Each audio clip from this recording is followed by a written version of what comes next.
In the past half hour here, I've heard from multiple House and Senate Republicans saying, oh, the Democrats have a problem with Iron Dome. You just cited that, saying, oh, they have to take this out. You said you would support a clean bill if it had Iron Dome in it without the debt ceiling here.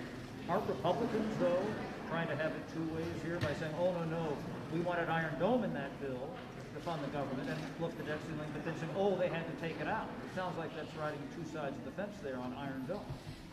I don't think so. I'm basically just reporting that I think Senate Republicans would be perfectly happy with adding the Iron Dome to the CR.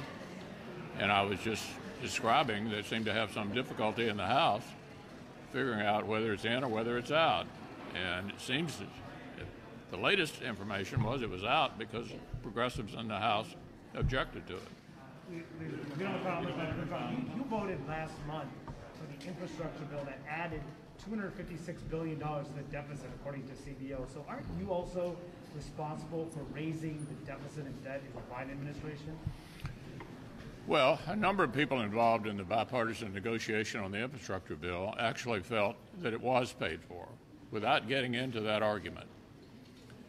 I have said from the beginning of the year that if the Democratic government, President, House, and Senate, wants to look for ways where we might be able to reach a bipartisan agreement, infrastructure is a good example. But look, even if it adds slightly to the national debt, it pales in comparison to what we're talking about here. A massive, massive increase in taxing and spending. My guess is some of the brave Democrats will probably carve back the taxing side, and you'll end up having even more added to the debt. It'll be interesting to see what Manchin and Sinema are able to achieve or what House moderates are able to achieve.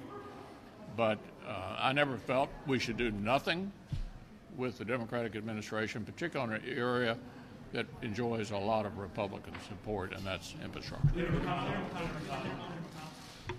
Wall Street Journal reported a couple days ago that President Trump is calling around to find a new Senate Republican leader. Does that have any impact on your decision-making about whether to run for majority or minority leader again in 2023? I don't have any reaction to that. Thank you.